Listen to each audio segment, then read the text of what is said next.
Welcome to Three the Hardaway, aka the three-man gel and weave, aka the best big three since LeBron, D Wade, and Bosh, live on YouTube on a Monday evening. We took a week off.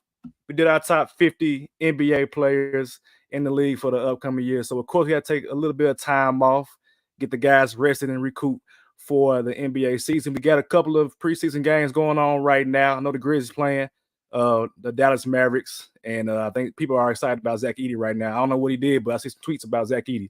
So hopefully that's good news for Grizzlies. But preseason is here, which means we are around the corner for the real deal NBA season. But before we get into that, gentlemen, Hardaway. 300 subscribers on YouTube. Gotta clap it up for that. Gotta clap it up for that, man. Season 3, 300 subscribers. I want us to get 300 before season 3 started with the NBA season, and damn it, we got there. So definitely appreciate everybody that's here rocking with us. If you are here now, leave a like on the stream. Of course, comments, join the discussion, and subscribe to the channel. We are on our way to that 400. So let's continue to run it up, man. If you don't know who I am the walking bucket providing instant offense. It's your boy Savage. Up here, we got the coach on the sidelines, taking them to school on and off the court. And when I say it's really shitty, it's really shitty. Shitty, what's good? Nothing, man. Like you said, basketball season is approaching preseason now, and it's past tampering time for high school teams. So I know those teams in Memphis been playing and all that other shit going on. I know what's happening. I'm from around the way. I'm from around the way. I know what's happening. Now I'm tampering too. That's all I got to say.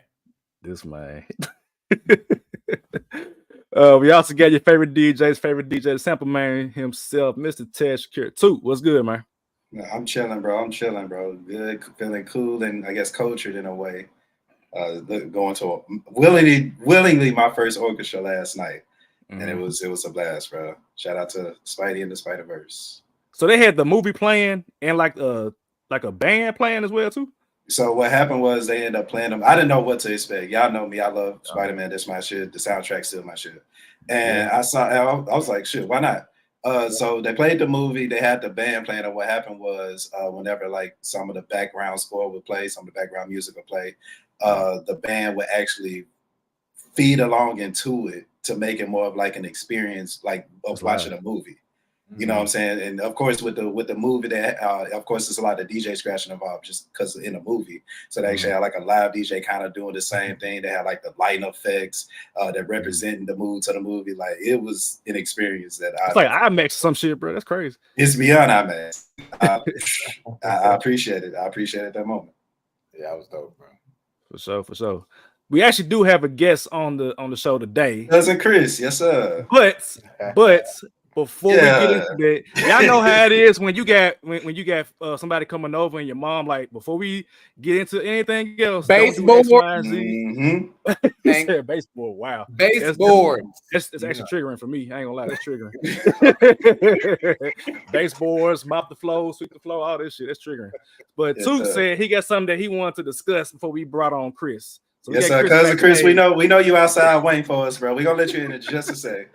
But it's something that I need to address with the fellas, specifically to this Negro that's up with me.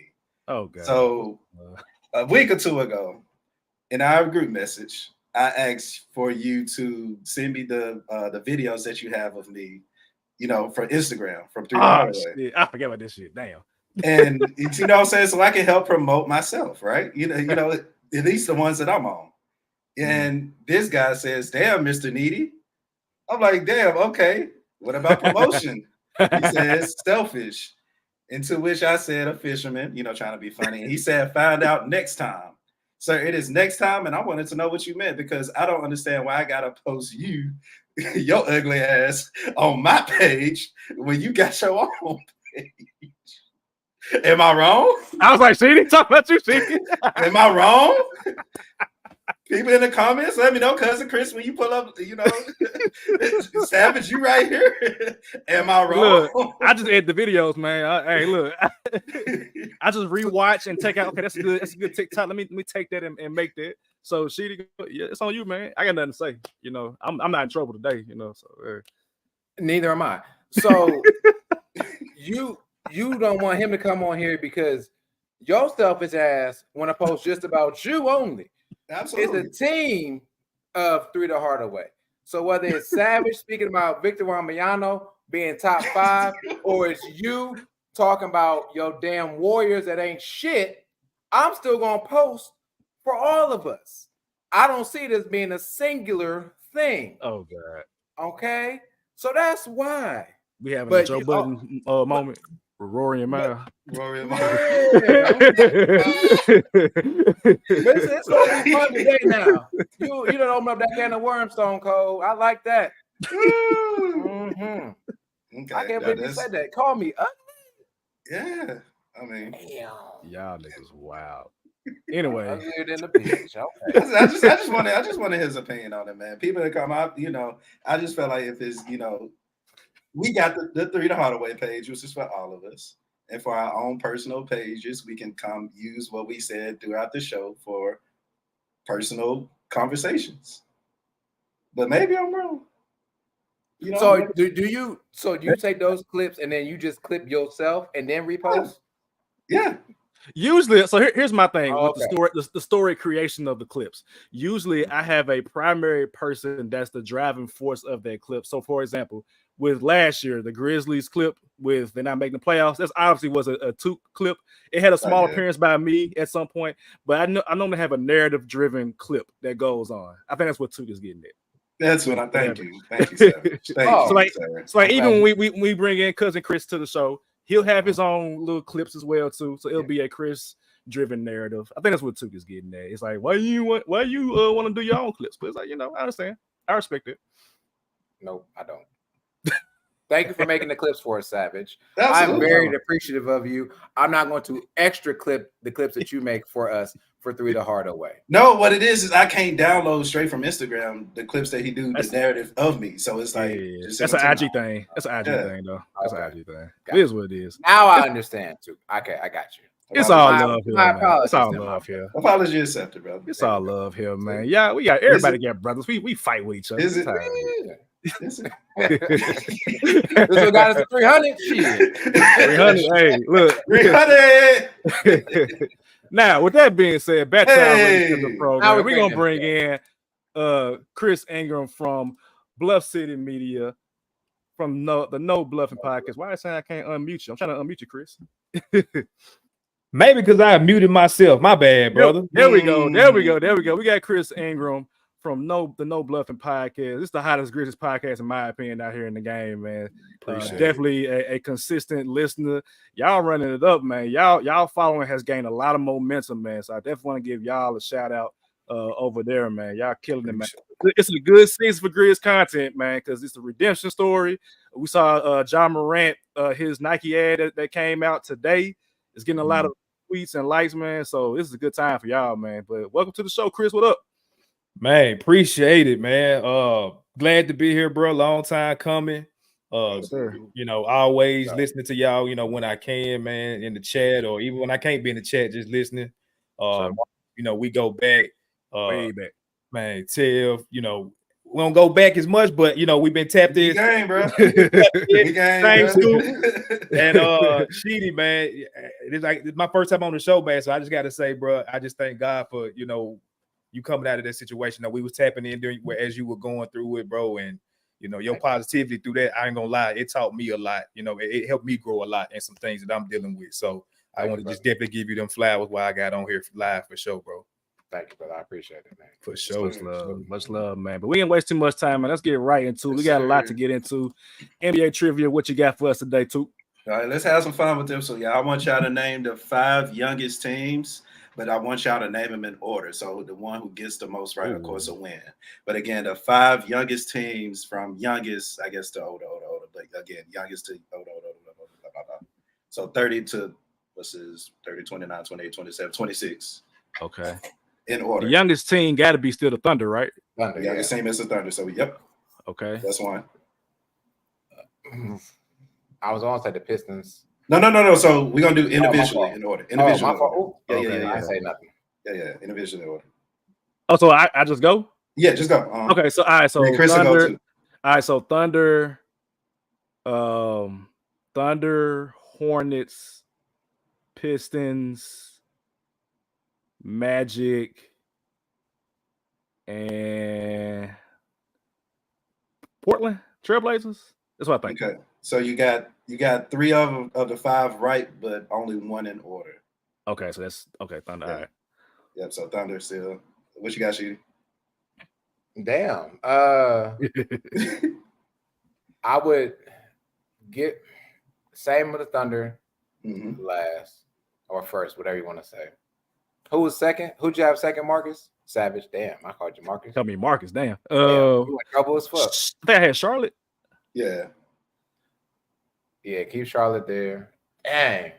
I'm gonna move the Blazers to 3. Magic 4, Blazers 5. Okay, so you got 2 of the 5 right, but 1 in order. Chris, it's on you. Bit. So I always hated that I was the older brother because I could always, I mess up first, and my little brother supposed to learn from me. So I'm gonna try to learn from the big bros in this situation. Let's go Thunder. Let's go. I'm gonna go Blazers. I'm gonna go Thunder Blazers. Thunder Blazers. I'm gonna put the Magic last because they just got KCP, so that's gonna boost their age. That's true. Damn Spurs. Damn CP old ass. He just messed it up too. he about 38, man. That's a mean ass curve, dog. God. Okay. All right. Here we go. Thunder. Trailblazers. Oh my God, they were just in my head. Thunder, Trailblazers, Rockets. Oh damn! How about the Rockets? Damn.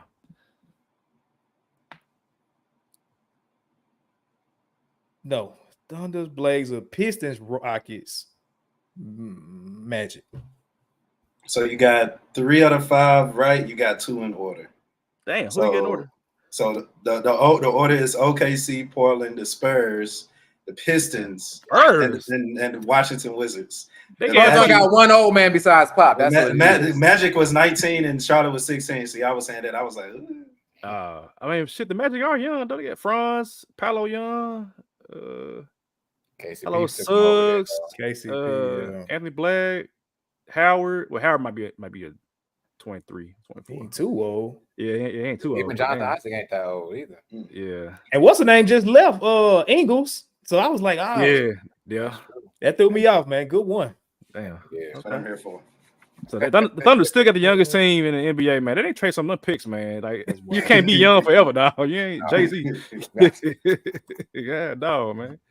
All right, good one. NBA news, man. Let's get into it. We got 2 stories, of course. Starting off with Dikembe Mutombo, who passed away September 30th. I want to say he was 58 years old. I mean, legend in the game, Hall of Famer, defensive player of the year. We know about the no, the waving of the finger. I forget how did he pass away? What happened? I can't remember what happened. I think it's a brain tumor, I think. Brain tumor, yeah, man. And 58 years old, man, that's still young, man. My parents are like 59. So I'm like, damn, man, you never know, what could happen to somebody so suddenly, especially this is one of the top athletes like in the world, just having those, health issues, later in life. So definitely want to say rest in peace to Dikembe Mutombo. And then also the big news during our off week was Karl Anthony Towns being traded for Julius Randle, DiVincenzo, and a first round pick, I believe is what it was too. Yeah, so that was the big thing that just shook NBA social media. What up, Aiden? But real quick, thoughts on that trade, man. I know you've got a strong opinion about that trade for the Timberwolves, but just quick thoughts on that trade. Yeah, first things first, I think the deal that me and Sheena made last podcast is null and void at this point. I don't think it's fair if I have to buy him wings for something that's gonna happen with OG starting. But we can talk about that later. But no, in May I said that I guess May of 2023 actually, when they had RJ Barrett, I felt like RJ Barrett and RJ Barrett and Randall would have been cool going to a young Timberwolves team for Cat. And for this to happen now is a perfect trade for both situations. You don't like Randall, so I'm gonna be the objective one here and say that I do like Randall. It's not in his role. But for this role right here, what Randall's gonna do that Cat don't do is Randall's gonna push the ball. Okay. He's going to get the rebound and he's going to go, which is going to help speed up that Timberwolves offense. And also in the playoffs, you ain't got to worry about Cat just shooting up every shot. If Randall ain't hitting shots, he doing something else defensively, or he getting the boys and pushing it out. And also Dante DiVincenzo, who may start, well, no, he probably ain't gonna start, who probably could be 6th man of the year. You got him in the trade, and that's what a lot of people not talking about. As far as the Knicks go, Sheedy, you brought it up on the last podcast as far as like wanted to trade Randall, which you was on point, but you felt like that they were going to go get more depth instead of bringing another all-star in, which, of course, that happened, but they ended up losing depth. And bringing in Cat, who, of course, was space the floor, but I'm trying to figure out defensively how they're going to look because we know how soft, and I did put that in quotes for the people that ain't watching, Cat can be. So he's in the New York market. I'm interested in seeing how he responded to that. But I think this trade helped both teams. I'll let our guest go before I go. So ain't gotta go last. Man, first of all, you talked about the Kembe Mutombo, bro. I just gotta say this real quick, man. Rest in peace to Boo, man, from Southwind. Y'all know if y'all went there, man, that was wild, bro. Like, wow. I gotta give a shout out to him, man. That was my guy.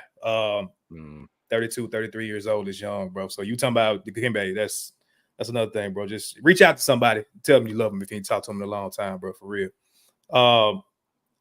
But in regards to the trade, bro, thank you, Minnesota. You dumb asses. Really? I appreciate you. Yes.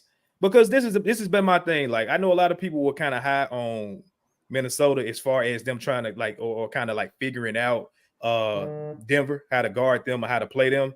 2 7-footers, different styles, things like that.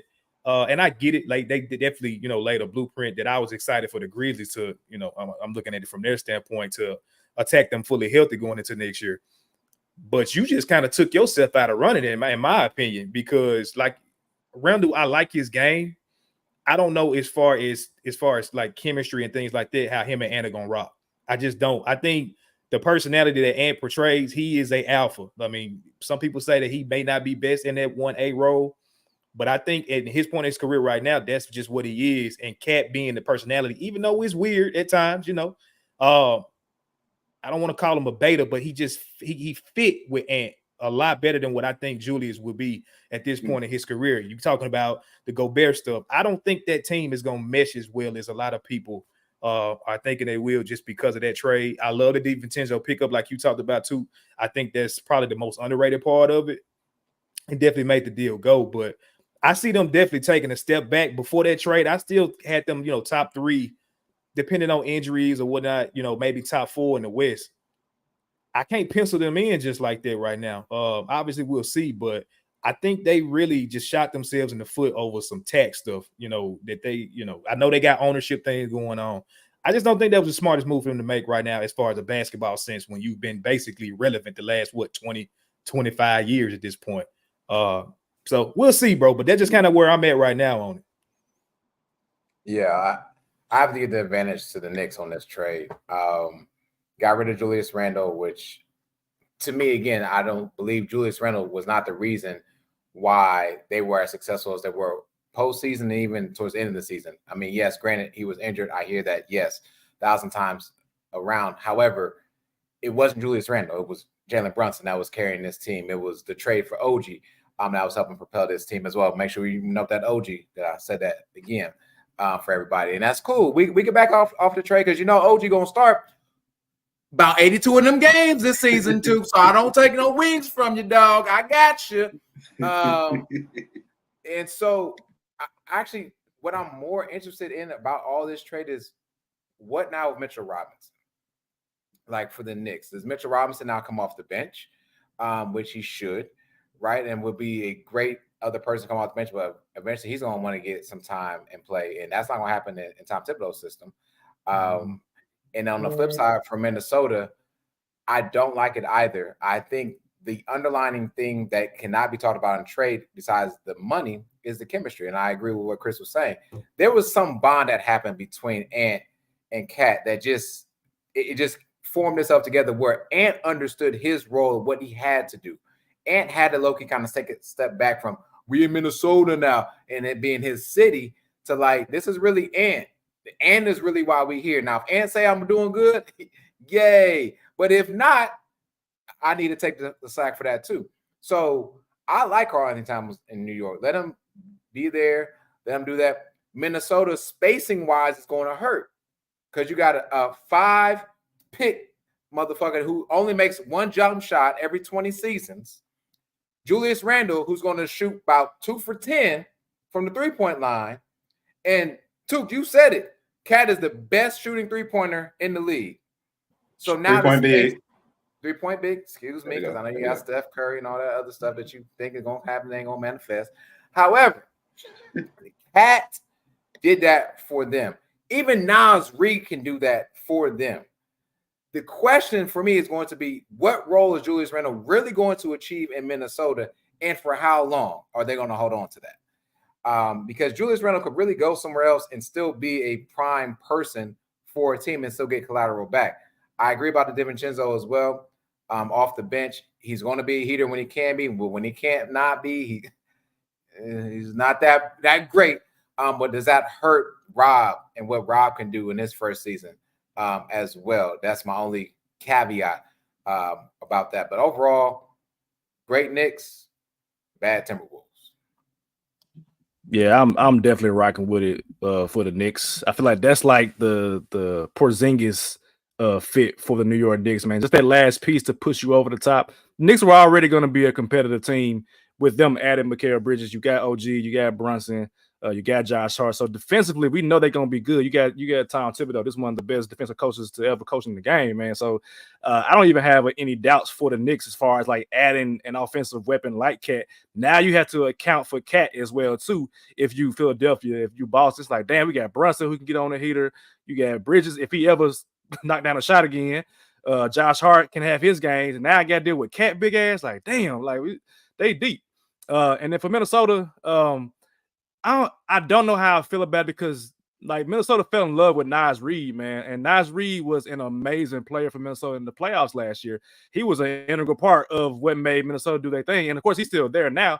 But Julius Randle is so different from Karl-Anthony Towns. Can you even play Randle and Naz Reid together potentially? You know what I'm saying? You can play Naz Reid and Cat together. You can play Naz Reid and Gobert together, but can you play 6'9" Naz Reid with 6'7", 6'8" Julius Randle with a small wingspan? You know what I'm saying? So defensively, that's going to hurt Minnesota. But you do add DiVincenzo, so I do like that. You do still get McDaniels. I like that.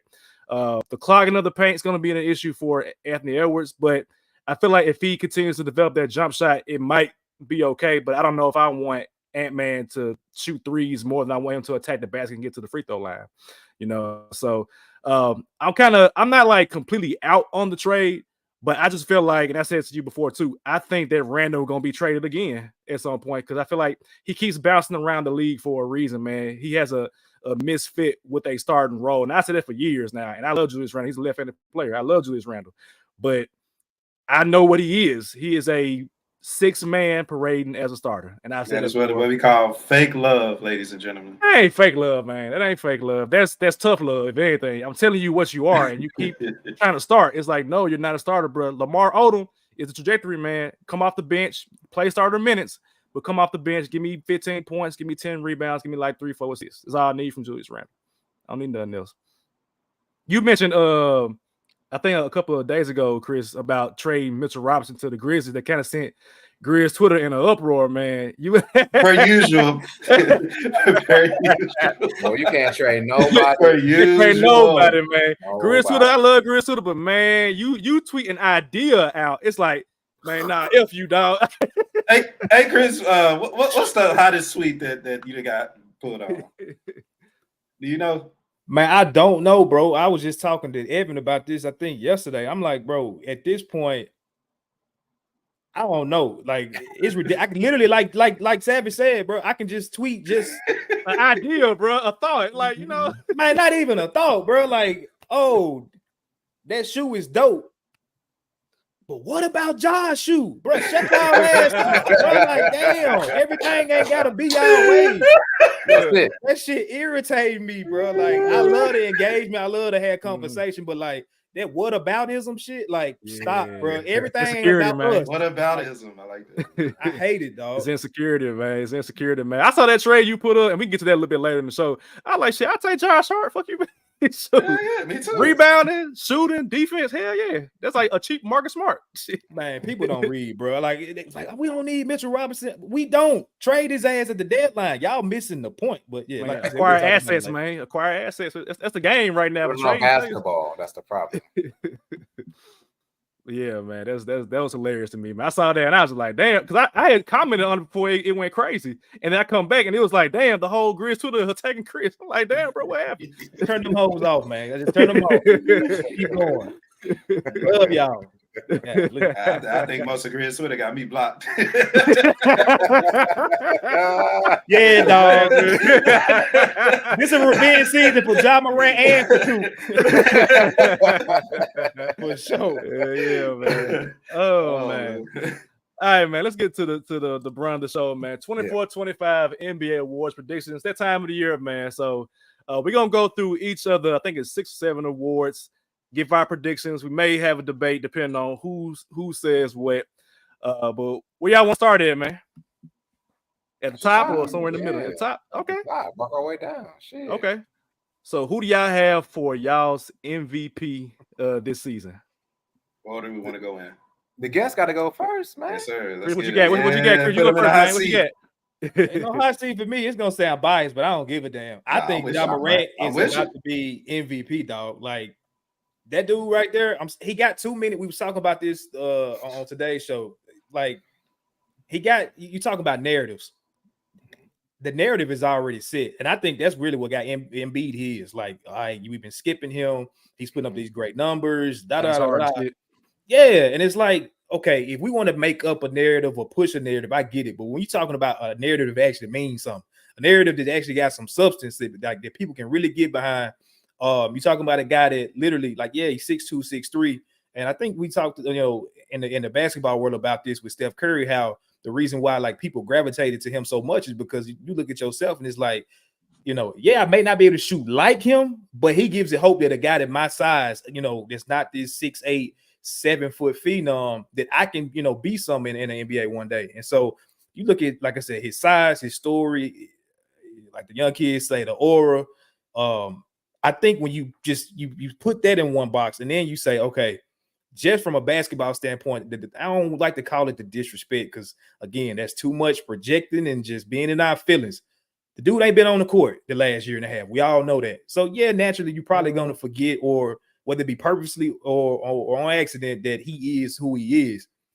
But us that kind of watch him on a more regular basis, we know, like, what this man is going to do on the basketball court with finally a real center that is hopefully not going to have any injury problems.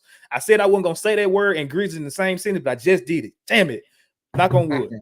But you give him a real center that's young, that's hungry, that wants to play this. Well, obviously he got to. He's 7'4", but he wants to play the center position.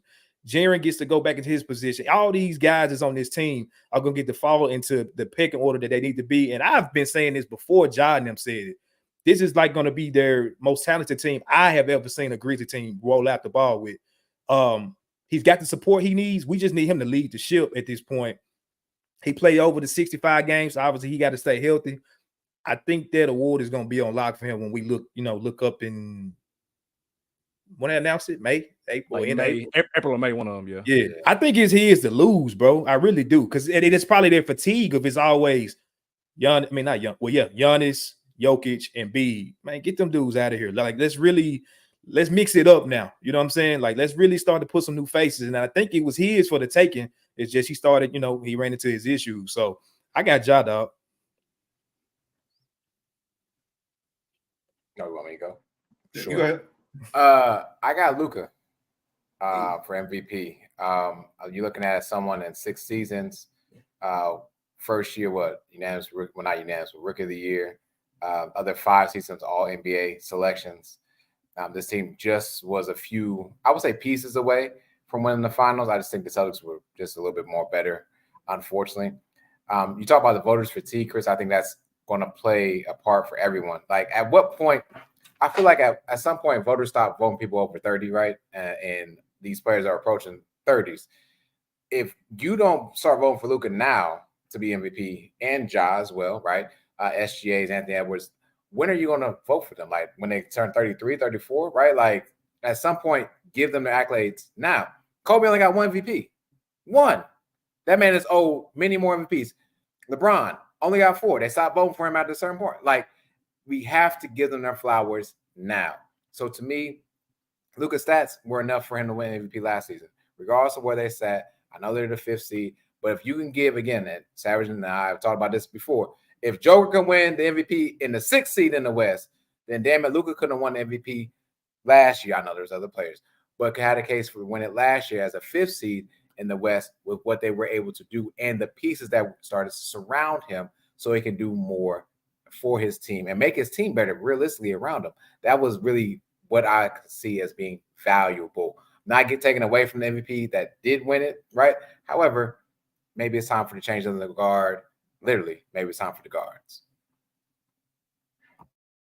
I like everything that you just said, Sheedy, with you, Chris, because those are kind of like my top 2. But I want to roll with Ja Morant for sure, for everything you just said, Chris, for sure. And just with that momentum of being that young superstar that the league was missing. Like last year was fun, but it just felt, call it Bass, call it Memphis Bass, whatever, was cool. But it just felt like some was missing. Whether the Grizzlies were doing bad or not having Ja Morant on the court, it was, last season was okay. But I think now that he's back and he's going to come back to hopefully a winning situation, a winning team, I think that'll make the NBA that much more fun to watch. And, you know, Grizz fans like myself will love it. But I think to everything that you just said, Sheedy, about Luka, I couldn't agree more. Because if you look at the stats, what does it take for Luka Doncic to win? Like 34 points a game. This last season, 10 assists, second and 3-pointers made per game. I'm pretty sure you're up there in rebound, like top 10 rebounder. Like, what do you have to do to win an MVP award?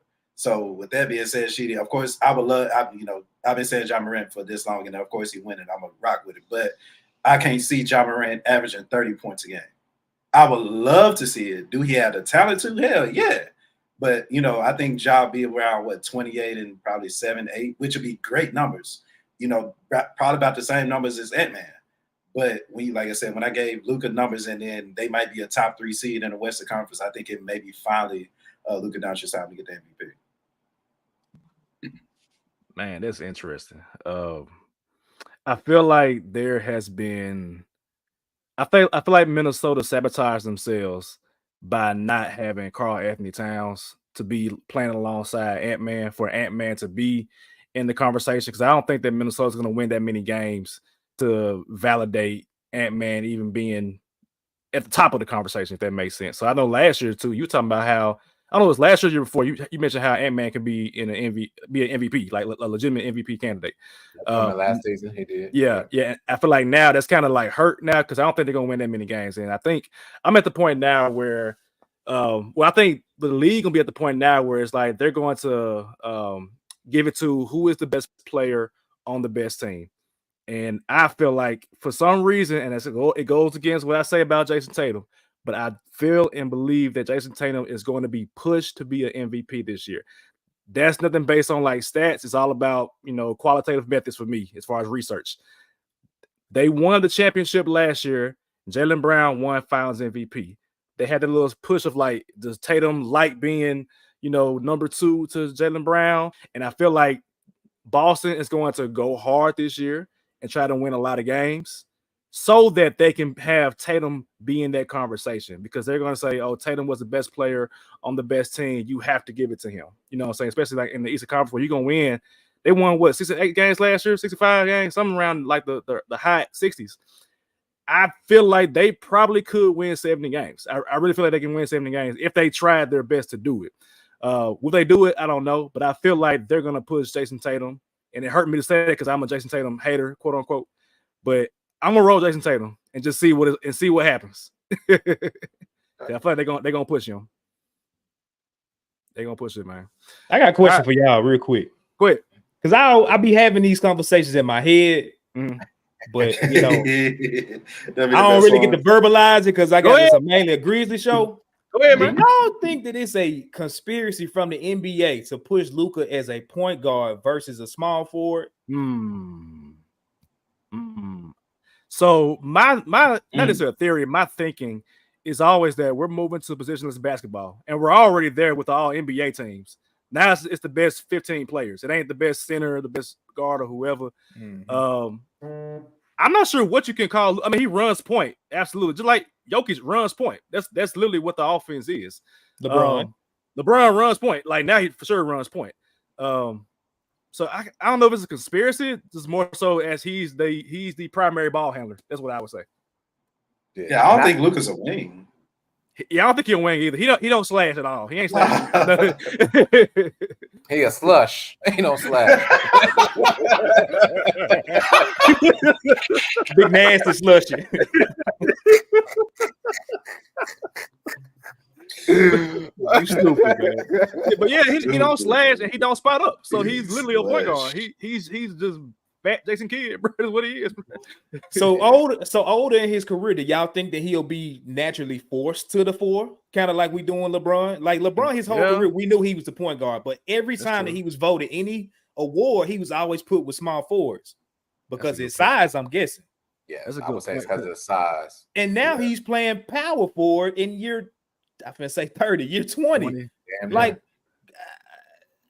just me. I just think it's some kind of conspiracy there to keep him in this, you know, because if he was a wing, if we voted him and all these things a wing, he probably wouldn't have as many all NBAs or first team NBAs or starters in the All-Star game. That's just my theory. So it's kind of to keep him out of the fray of competing with guys that's really his size. And I'm talking about height, not weight, because we know he never in shape. But like, it's a damn good conspiracy, bro. Damn, that's just damn good conspiracy.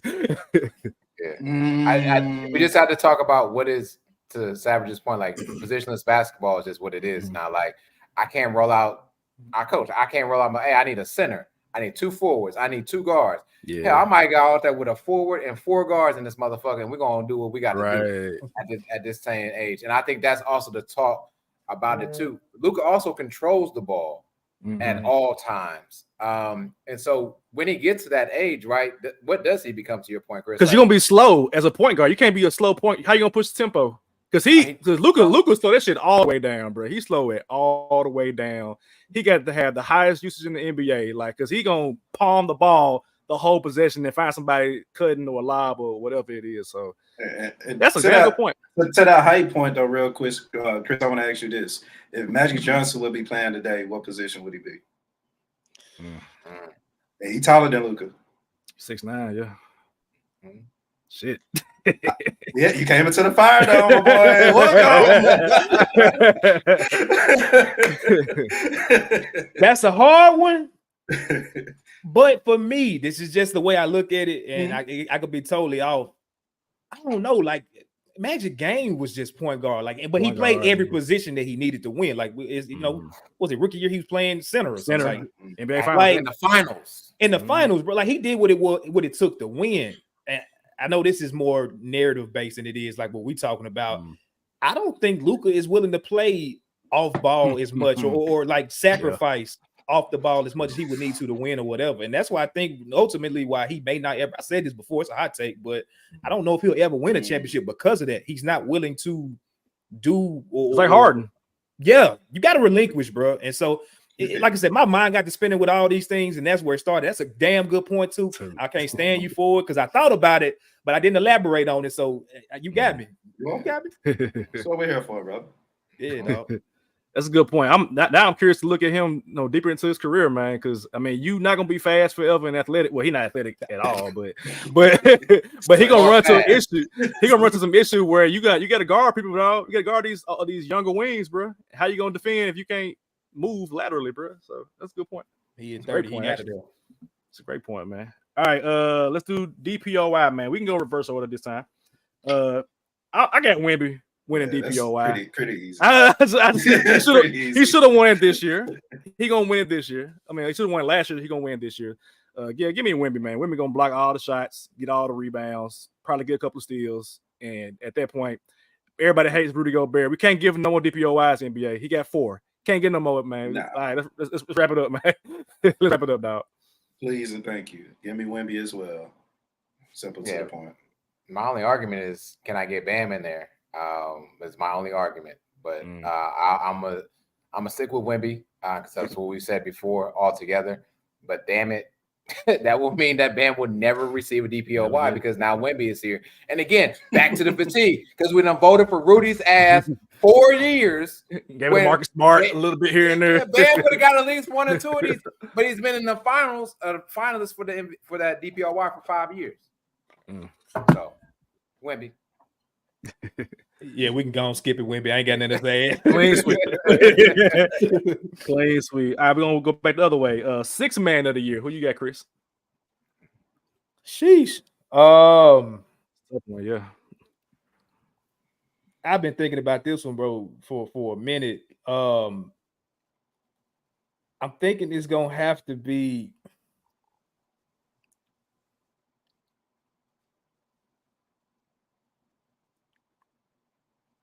thinking somebody's going to have to get moved to the bench. And I got 2 guys. I couldn't narrow it down to one. Okay. You good? But I think that I'm going to go to the Heat. I think, what's his name? What's the one? Not Hawkins. Hero? I think Hero got a chance. Yeah. He's going to have to for them. I think that team, Pat Riley's fed up with them folks down there. Fed up with Jimmy's shit. Sheedy is. Sheedy is too. I'm sure Sharky is too. I'm sure everybody loves the Heat and Jimmy Butler for everything they represent. I think they are tired of everything going on down there. And I think that I know Heroes kind of bounce back and forth. And I haven't looked to see what's the announced star lineup this year. But even if he is, I think for them to probably go where they need to go, they're gonna maybe need to make another move to bring in somebody else and let him just cook on that second unit. And I think he'll be worthy of it. So that's gonna be my pick. It's gonna be I can't keep losing his name, bro. What is that? Tyler Hero. Tyler Hero. Oh, God, yeah, I don't know why. I wish we would have lost him a couple seasons ago, but here we are with him still lacing them up for us. He cut his hair, man. He bald head now. He got number 1.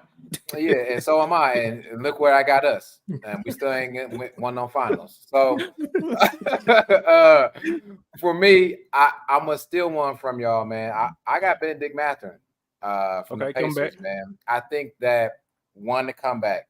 2, this ability to have now Pascal for an entire offseason, right? Now, where does Benedict now fit into this lineup?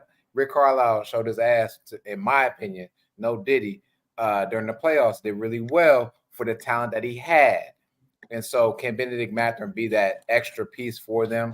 I'm not saying they're going to be back to the fines and none of that like that, Jack, but Benedict Mathurin got my vote for 6th man of the year this year. I'm going to go Dante DiVincenzo.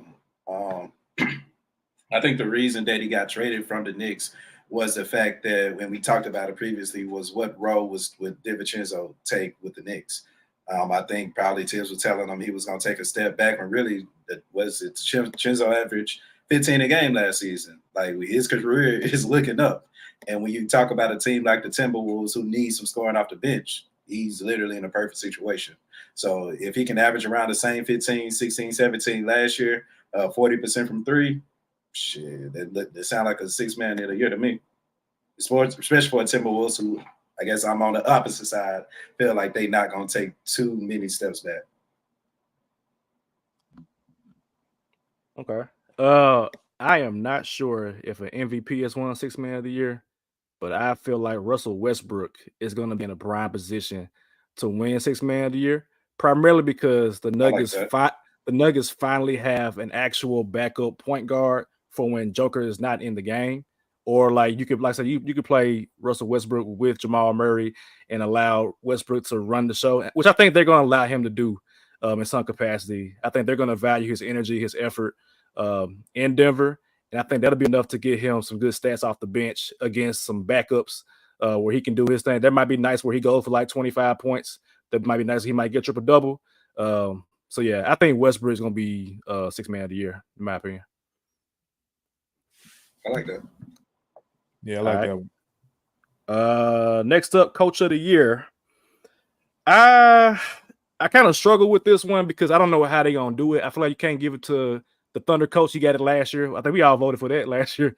Mark Daigneault to win coach of the year, and he ended up winning it.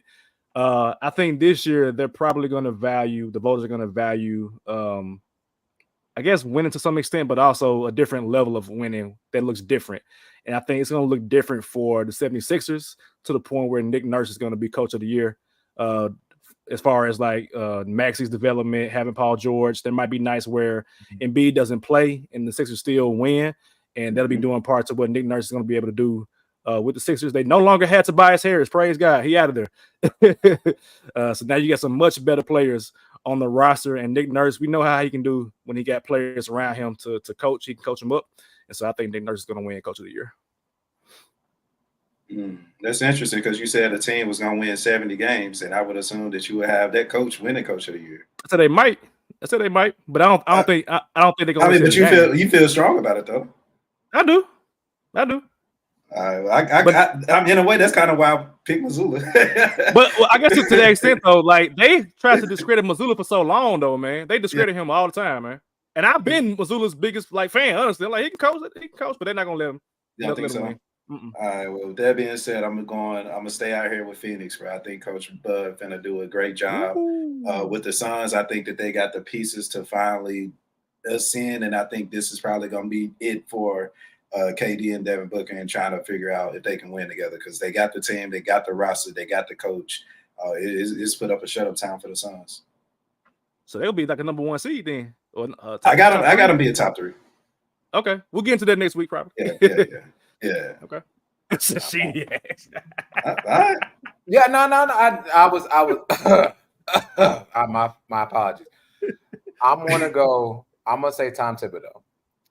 The reason why I say Tom Thibodeau, this season, realistically, he already does a great job. You just got to lock on defense. Offensively, you don't need to coach a single thing for the Knicks, a single fucking thing. You have one of the best point guard right in the game right now, and then you have a chemistry around him, a team around him that wants to give him the ball, and you got Cat. Offense don't need nothing. What can you do for them defensively or change them just a little bit defensively to get them better? Now, granted, they were a second seed last season in the East. However, they were also second seed at the last second, right? Because they were at that point, they were like third or fourth before that win. And for the Cavs, threw the fuck up and lost and got to the 4th seed. So I think there'll be a clear definitive 2 seed going into next season. And Tom Thibodeau will be a reason for that. Yeah, I'm with you, Sheeta. I think it's going to be Tom Thibodeau for sure, just because like a lot of the reasons that you said, but I think it's because they're going to come out of the gate strong. And to what Took was talking about, I don't think they're going to want to give it to Missoula. And so who can we in the East? That's basically their competition. Who can we give it to that's actually showing that, okay, we know New York has not been really a talented, relevant team as they have been recently. Shout out to Brunson and everything, because I was not a believer, but they are doing the damn thing. And they added hella talent, bro. So you add that together, like you said, the culture is there. We give Thibs a lot of shit just based off of him playing, so many minutes. But to his credit, I mean, it looked good last year. Now, Josh Hart was probably ready for the season to end, but I mean, what they was doing was working, bro. So I got to give it to him. And I'm hoping they come out of the East versus. I'm again, maybe it's fatigue. I don't know if you want to name this episode fatigue, but I am tired of them damn Celtics. Can we get them out of here, bro? You're the only one. You're the only one, bro. I'm tired of them too. But they just started with. No, I know a team that can start that. That stop that for you. I know a team. Look, they like the only team that normally do it. To be honest, historically. Yeah. All right, next up, does everybody have Zach Edey as Rookie of the Year? I just want to know. Zacharias Edius. Zach Edey. You don't? You do? No, he's saying keep going. Next slide. Okay. So the question I have before we go to the next one is like, is there anybody that can come close to Zach Edey? Because I feel like somebody's got to be able to come close. Just Reed Shepherd. Really though? You got Van Vliet, you got Amen Thompson, Jalen Green. I mean, it's going to be based upon the name. Mm-hmm. You see what I'm saying? Like it's hard for me to like. I want to take a Rockets player and put him in one of these categories. I won't say who or where. However, I think that Reed Shepherd will be the only one that get the fame. Bronny James, they're going to fizzle out with that. Don't mention that name on this podcast. Don't do okay, that. I won't. And you got Dalton Connect 4 over there too. Like, who else is there? Yeah, like two guys. My homie out in Atlanta, bro. Shit, man. Hey. All right. Trae Young, Worcestershire sauce. What's that? the horseradish sauce. That man said Worcestershire.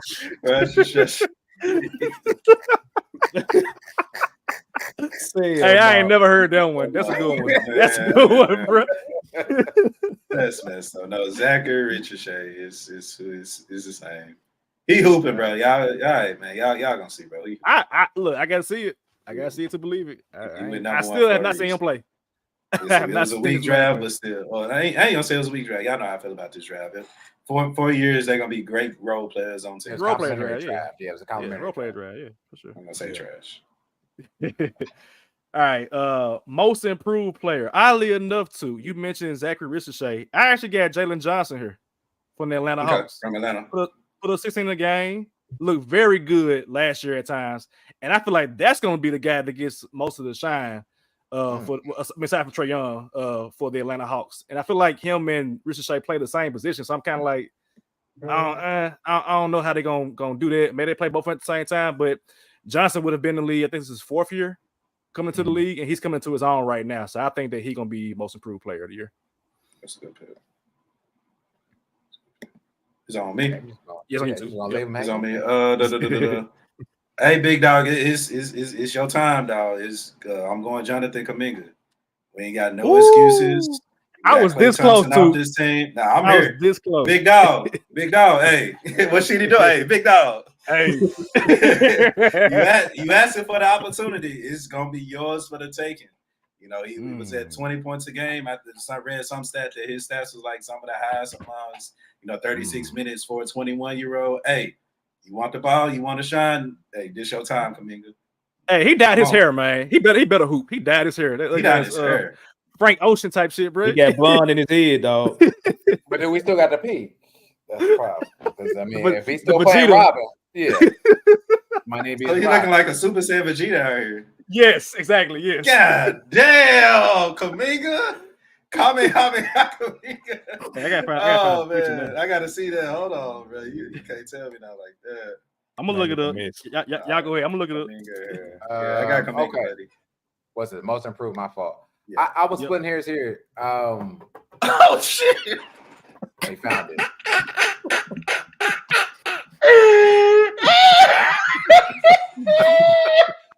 Man, gun slow. I'm gonna pull up real Yo, quick. this is ugly, yo. You can't be doing that, bro. Hey, hold on, let me pull it up. You can't be doing that, bro. Nah, yeah, man. I mean, for you to have that hair, bro, you gonna have to do something. You know what I'm saying? Like, you can't just come out here and be trash, man. Like, look at this shit. His confidence at a sky high at this point if he rocking it this way. Like, look at this shit. Oh, come on, man. Like, come on, man. Sky high confidence.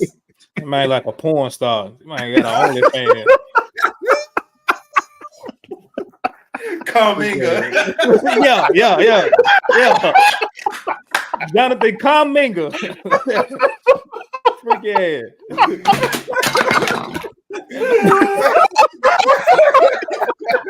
Wow. That's awesome, man.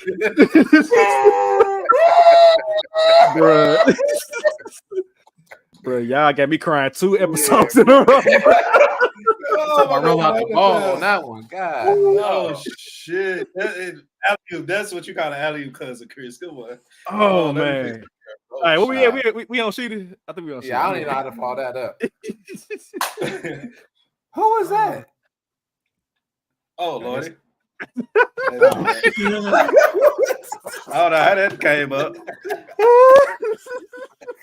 I don't know who that was. I don't know who it was, and I'm about to figure that out. I don't know. Oh shit! I don't know what it was. Go ahead, Sheedy. I don't know who it was. I don't know. Oh shit! This StreamYard, what the fuck?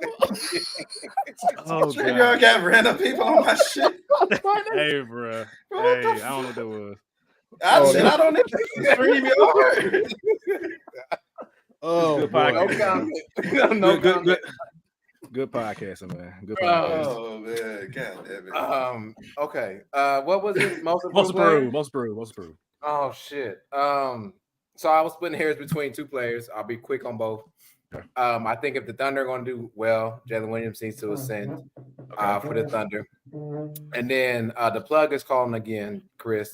And then on the other side, I got Evan Mobley. I think it's time for Jared Allen to go and time for Evan Mobley to ascend. So if either team wants to ascend, it's going to call from both of these players for MIP. So I'll take either one. Okay. Man, for the sake of this dude's career, for the sake of his team, and probably for the sake of his contract, because I don't know if the ink is wet on this contract. Y'all correct me if I'm wrong. Jalen Green is gonna have to be the most improved to me. Like he's going to go stupid. I saw a picture the other day, and I think I retweeted it. It was something about the Rockets core 7, and I'm like, bro, that's not a real thing. Like they just have a bunch of young dudes. they have a hell of a young just pool of talent. They do, but you're gonna have to choose. And Jalen, I think out of that picture, Jalen is probably the oldest. He's been there the longest. And to be honest, he's a ceiling raiser on that team. Like he's the guy that, if he's great, that team's whatever their trajectory is right now is definitely higher than that. But if he comes in, just kind of like he's been the last 2 years, a guy that like we know you can be a max player, possibly super max player, but he ain't willing to just do whatever it takes to get there. To me, he's definitely on my too cool for school list as far as NBA players. If he can get out of that, I think it's a must. That's just my opinion. It's a must for him to get that award, Jalen Green. And if he don't, then it's looking kind of last year. In his last year. In his last one? Okay. Yeah, dog. Put up a shut up for real. That's a damn good point. He might fuck around and get traded. He might fuck around and get traded. Because next year he'd be a restricted free agent, and somebody gonna want to have them rights to sign him if they want to match whatever offer he get in free agency next year. So, and you already got like I said, Amen Thompson, you got Reed Shepard, Jabari, Cam Whitmore's there. So it's like shoot, it's a lot of chefs in the kitchen, man. At some point, you got to learn how to cook or something. Right. So yeah, I like that one a lot though. I like that. He got to be. Honestly, that's a damn good one. He got to be. All right, this last one, the one that we don't care about through the Hardaway, clutch player of the year. We still don't understand what that means. We get it, but we don't get it. I just put Jalen Brunson, dog, because I'm like, yeah, sure. He'll be the guy to take the shot to the end of the game. Jalen Brunson. Yep, fine.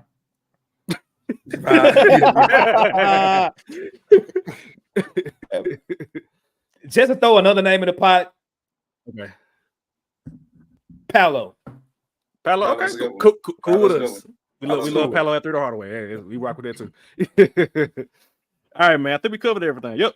Everything's covered. All right, so let's get into some good ones, man. So NBA superlatives. I don't know about y'all, but when I was in high school, I got voted most likely to be a CEO of a company. I am currently not a CEO of a company, but maybe at some point we'll see. But I did want to ask y'all some questions, and I sent y'all these questions earlier so y'all can have a preparation for it. So y'all welcome. But I got some random questions that are not necessarily concrete, like MVP, DPOY. It's more so some specific questions that I want y'all to answer in terms of like superlatives. So NBA superlatives, all-star most likely to get traded. Who do y'all think? And y'all can go in there, whatever order y'all want to go. I'm gonna go Aaron Gordon. I think the Nuggets have reached. Is he all-star? He was once upon a. No, wait, has he been all-star? I think he's been all-star. I feel like he was an all-star game. I mean, at the weekend, but he went all-star. Okay, my bad. I feel like he was one. Okay, I don't think he was. Okay, my bad. Okay, I guess a good one. Jared Allen. Okay. Jared, for everything she just said a couple minutes ago. I don't know why I feel like Aaron Gordon was all-star. My bad, y'all. No, you good. Now you got me thinking too. Yeah, my bad. No, he's not. He was just an NBA champion. That's it. Nothing else. I mean, he won dunk contest at the All-Star weekend, but not All-Star. I don't know why I feel like he snuck through one of them years. I don't know why. Oh well. Especially in the East. Right. But I do expect Aaron going to get traded though for what is. I think he's a player to talk about for sure. Okay. Well, I mean, let's stay with his competition. I think Zach LaVine gets traded at some point. Finally. I'm not even gonna go further about that. Just trade him before the physical happens, I guess. Detroit. I'm gonna circle back to Miami, man. I think Jimmy Butler is getting moved. At the end of that career, dog, time for him to win, and he ain't winning in Miami. Unfortunately, I think he got close, But I think he's one of the ones for sure. And he got a fat contract too, man. That jump about what 60 It's million. like 50 million and 60. Yeah, God. we jumped up. God. Okay. I take him. My choice was Trae Young, man. I think Atlanta's gonna lean into the tank and they're gonna trade Trae Young to a contender. Don't ask me who, but I say Trae Young. It's time, man. Get him out of there. He just told you who, bro. Going to Miami. Oh, you think the Lakers? The Lakers? Okay. I actually wouldn't mind it for LeBron. I wouldn't mind it. That's like off-brand Steph Curry that he want to play with. So hey, all right. Team most likely to surprise, which means a team that will perform better than what the public perception is. In a way, I feel like I should say Timberwolves by the way y'all talking today. Slick.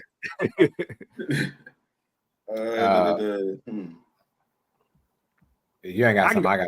I can go first. Go ahead. I know these two right here. Oh, the other way. Yeah, there we go. These two gonna get me. I think it's the Clippers, man. Y'all are sleeping on the Clippers. I'm telling y'all, bro. I'm telling y'all. Kawhi is gonna play most of these games, bro. I'm telling y'all. James Harden gonna do his thing at point. Kawhi gonna do his thing on the wing. They gonna catch y'all off guard. I'm telling you. All I'm gonna say is the Clippers gonna be the answer for two of my next superlatives, but this one ain't it. this one ain't it. Damn it. A surprise team to make a play-in for me, man. Give me the Hornets, bro. The Panthers going through too much shit for the Hornets to keep signing out. So give me the Hornets. Their defense is on point.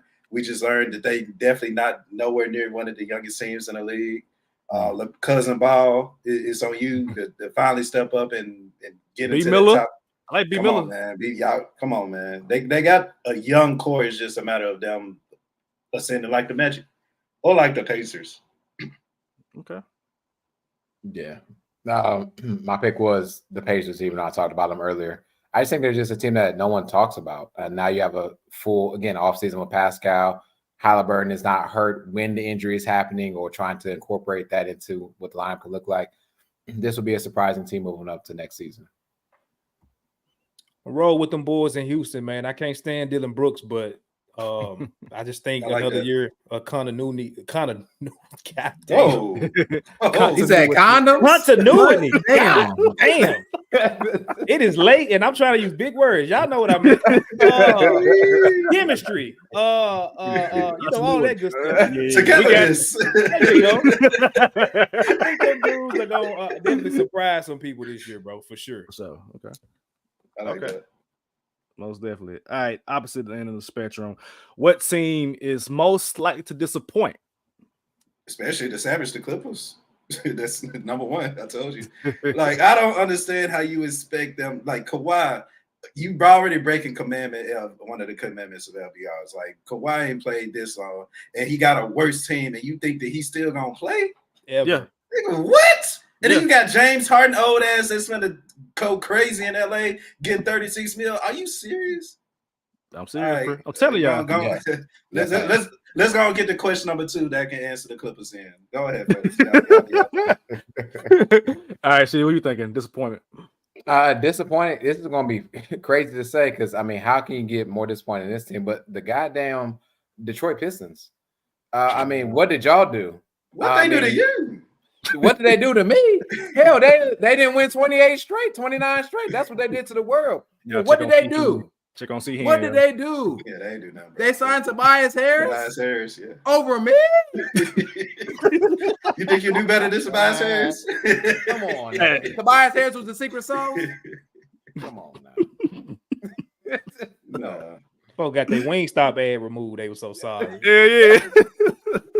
That's crazy. Only serving thighs. That's crazy. I got the Suns, bro. They were disappointed last year. Mm-hmm. I don't think Tyus Jones on a minimum contract, even though it's a proven deal. Adding him, I don't think because they didn't make really any other moves. You basically you blame the coach for a situation that just ain't gonna work, dog. So that's my team that I think that's gonna they're gonna put it on KD and they're gonna probably break that team up before the deadline or by the deadline. Yeah, man, we talked about it before. All-star right there. Yeah, somebody got to get traded, man. It's Bill, Book, and KD. It's like at some point, something got to give. I'm gonna try to go as many Suns games as I can for the trade deadline. Soak it in, bro. KD ain't gonna be in Toronto. All right, my pick. I mean, I'm gonna stay consistent, man. It's gonna be the Lakers. Nothing really changed. Nothing changed. Like what changed? What changed? Bronny. We added Bronny. Okay, Yeah, man. We added Bronny. Okay, don't connect. JJ Redick, coach of the year. Who the coach of the Lakers, bro? Who the coach of the Lakers? LeBron. Thank you, Sheedy. Thank you. James and James. JJ. I ain't falling for this shit, bro. I don't watch too many Lakers games in my life. I ain't falling for this shit. I ain't falling for that, bro. Okay. It's cute right now. They really trying to push Bronny James to play with LeBron. I'm like, y'all, he might be an okay NBA player, but y'all gotta stop putting the man out here against real deal NBA talent, bro. He gonna get exposed night in, night out, constantly getting his ass bust. Pause, no Diddy. He gonna get bust all night, bro. It's barbecue chicken, bro. I'm sorry. This is what it is, bro. And they still get what? They still get D'Angelo Russell. You say what, Sheedy? But I mean, was anyone expecting them to be a playoff team? Like when I say playoff, I mean top 6. I mean, the big thing was Redick was supposed to come in and like coach. You know what I'm saying? Like be the one that's do the X's and O's. I'm like, y'all, LeBron James is the coach. Like you telling me LeBron ain't gonna run what he want to run, regardless of who the coach was. What was it, Darvin Ham last time? Who's Frank Vogel before that? Luke Walton. LeBron running the plays, man. He has been known to go off script or to blow off, wave off what the coach is doing. So when push comes to shove this year, exactly, Shady, shout out to Kobe, rest in peace. But when push comes to shove, LeBron gonna run what LeBron want to run. That's what the offense is gonna be. That's the offense. That was the offense when Kobe Bryant was there with Phil Jackson. The offense is Kobe, do you find somebody open, talk to Powell in Spanish, make it happen. That's what the offense is now. And it has not worked. It has not worked. They got to the West Conference Finals, 2 years ago? And really, that was off luck. We ain't gonna get into that. That was off luck. Then they get their ass bust by who was it, Denver at the time? Like, come on, man. I ain't falling for that. 2 straight years. I ain't falling for that shit, bro. I ain't falling for that, man. So yeah, Lakers for me. How crazy would it be if Bronny and LeBron both got traded and that'd be another first? Ugly ass family vacation. Yeah, we going together to Miami or some shit. We going to I'll take it. That'd be wild. All right. Most likely to be a first-time NBA All-Star.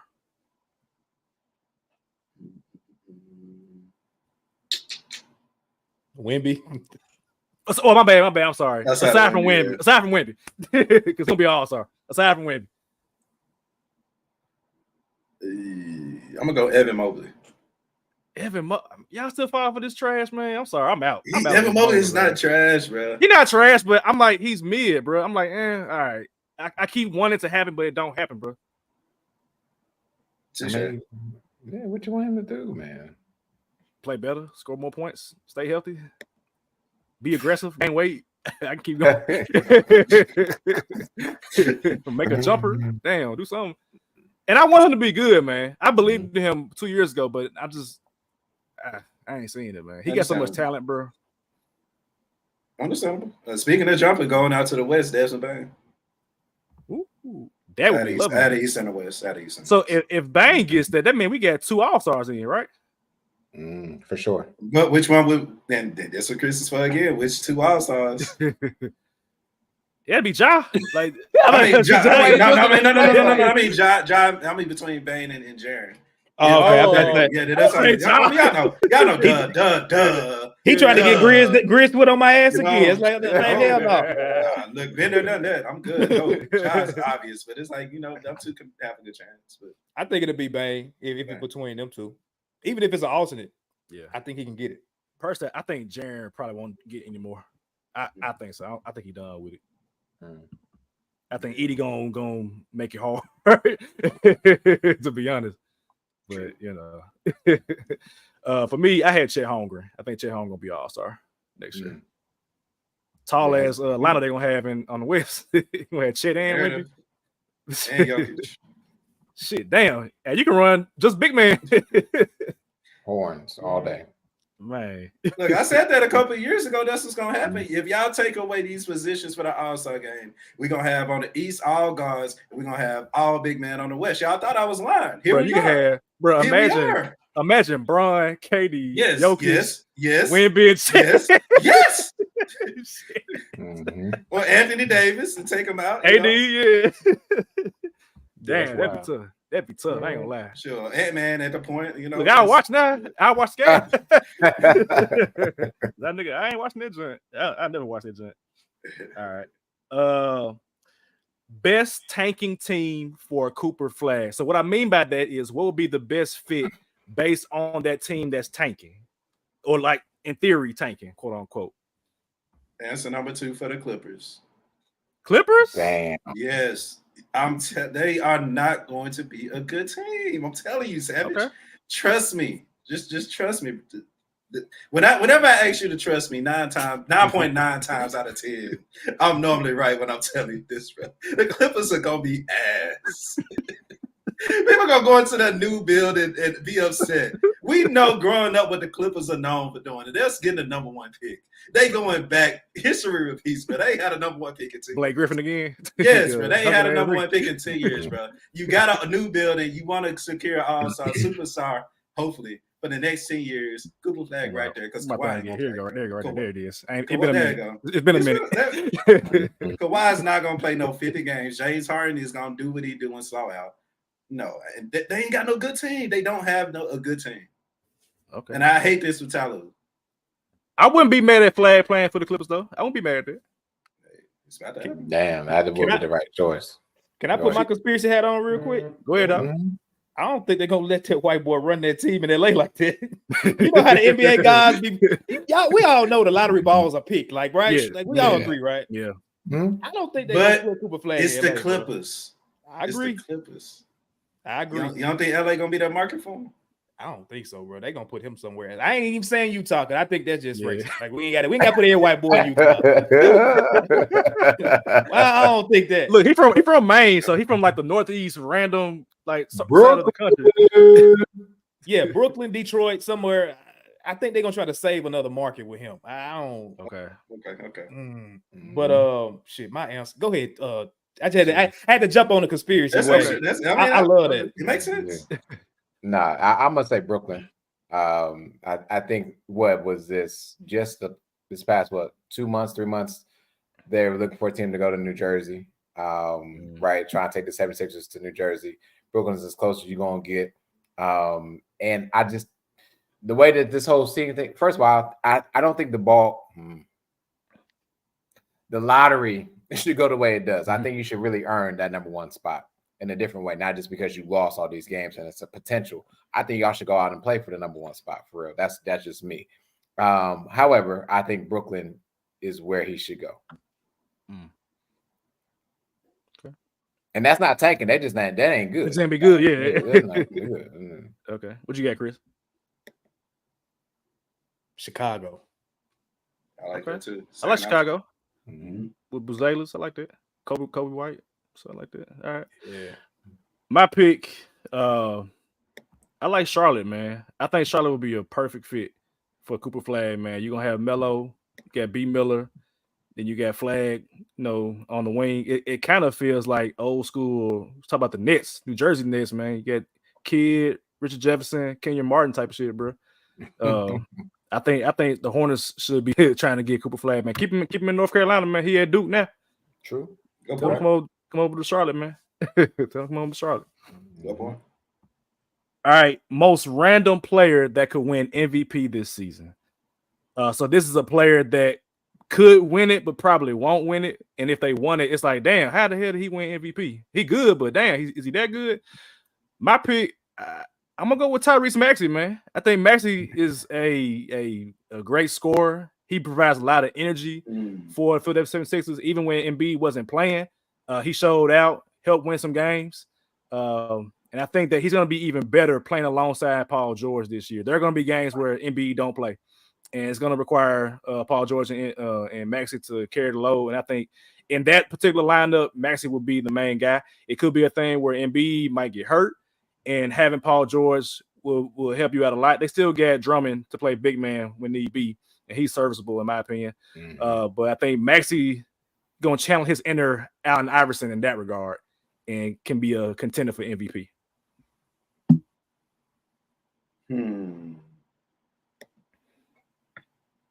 Y'all got one? I'm still trying to I got one of this. Look, it's random, man. You gotta be scared. It's random. It's random. and not Julius Randle. I would unserious Damian Lillard. I was thinking that. I was honestly thinking it. No one has mentioned the Bucks this entire offseason. Nothing. They haven't. And so this is a way to maybe jump in there and get into that conversation and stay in there and stay low. But Damian Lillard. Well, Shea. Okay. Y'all know they want Ja Morant like to be. Y'all know. Cut it, man. Diet Ja Morant. Yeah. DH Gate Morant. Y'all know.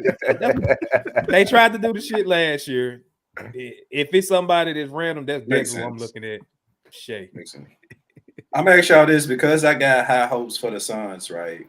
And let's say hypothetically the Suns end up top 2, top 3 seed. Would it be more so because, in y'all opinion, of Kevin Durant or because of Devin Booker? And I think that's where my answer comes from. Book easily for me. I think Book is the guy. Now, nothing against Kevin Durant, but Kevin Durant in that secondary role, so I would go to say Warriors. Like that's ideal for him. It's to be a sniper, literally. And Book is the guy that's gonna do all the other stuff. He's gonna score probably 30 points as well, too, to be honest. But he's gonna be able to do other things as well that KD not gonna be told to do, I should say. So I go Book. Same. Cool. I think I wanted to go Book. Well, y'all convinced me I'm gonna go Book as well. KD still gonna average 27 to 30. But I think Book got that experience of just winning. You know what I'm saying? He know how to win now. And I think because he's back off ball, it is gonna help with the numbers as well. So give me Book. Bill better earn his bag. I say that. Because you ain't nobody trading for him, you can't. No trade clause. That's crazy, bro. No trade. Washington, what the like? Please stay here. You call it a good owner. Crazy. I can't believe Book been in the league for 10 years, bro. Y'all believe that? No. That's wild. Him and Cat, 10 years, bro. That's crazy. Time be flying, bro. He like what, 26? I feel like he like a kid still. I feel like bro been 26 for about 4 years. I ain't gonna hold you. Man, damn near, bro. I ain't gonna hold you. How old is he, bro? No, I'm looking. Okay, cool. 27. Like, you know what I'm saying? Like, you know what I'm saying, bro? That's crazy, bro. This nigga is an old head and ain't even old yet, bro. That's why I keep wearing that cut-off t-shirt. That man is old, bro. That man so get the cut-off t-shirt. That shit trash. I know he trying to start a trend. That shit trash, bro. Ain't nobody doing that shit, bro. Ain't nobody doing that shit. Stop. All right. Most likely to score 70 points in the game this season. My pick is, speaking of the Bucks, I say Giannis. Just a spike too. Clip this. Clip this. I mean, I guess. It'll be against a weak team like the Pistons. I mean, hey. 77. Why not? Shoot, I went with Wemby. I went with Wemby on this one. Wemby. Ooh, okay. Like, I think y'all don't understand how Chris Paul is about to get his man the ball. Excuse me, Savage. You could have did a bootleg breakdown on how Wemby wasn't getting the ball last year. Yeah. Because man, it was like, give me the ball, bro. They ignoring this. Let's think 7'4". Give him the ball. How you missed that? How you missed him? So now all you got to do is run. So Wemby, give me Wemby. Okay, I liked it. I'm gonna go De'Aaron Fox. Ooh. To put up 70. I'm gonna leave it at that. De'Aaron Fox. Gotta be somebody that's willing to take him. Right. Then I'm gonna say Trey is gonna be pissed off and he's just gonna go for a 70 ball. One of them nights. What's his career high? Not think about it. What's his career high? I'm gonna say he got 60 something, but yeah. Let's see, Trey Young career high. Niggas is typing, boy. It probably was against the Knicks too. Let me see. 56 against the Blazers. Damn, bust their ass. He also had 14 assists, so pass first ball type shit. Yeah, he stopped passing that night. He hit a 70 easy that night. Come on, bro. Come on, that pass. Let me ask you this: do you think it's possible Steph could hit 70? He was number 2 on my list. No. Well, he don't have another shooter next to him now. I mean, he got Buddy Hield, but Buddy Hield ain't Klay Thompson. You know what I'm saying? So, and Buddy ain't starting. So I don't know. They putting the GOAT out there for pasture, bro. I don't like how they doing that. That's a terrible roster that they have, dog. Thank you. Mm-hmm. Like that shit is wrong. I wouldn't be surprised if Steph go out there and just say, man, fuck this shit. I don't even care. My ankle hurt again. Yeah, y'all get a top pick and shit my ass out of here. I'm through. If that can result in Draymond coming to Memphis, bro, I'm here for it. You know, I didn't have to go. I didn't have to see too many Grizz versus Warriors BS. Let's go ahead and combine the culture for one. Bro, Draymond to the Grizzlies. Oh my God, that might break the city. I mean, I'd be good. You know, I've been 3 years asked for this shit. Facts. Okay. And last one, most unserious team. So the team that just ain't serious about doing things the right way. I'm sure you're saying the Clippers. I already know you're saying the Clippers. No, it's Demon. You already know. President, CEO, founder of Buck the Bucks Entertainment. Wow. Buck the Bucks. Buck the Bucks. They serious, man. They serious, man. I guess. I mean, they still got Doc Rivers. I ain't gonna lie. They got Doc Rivers, but Case in point.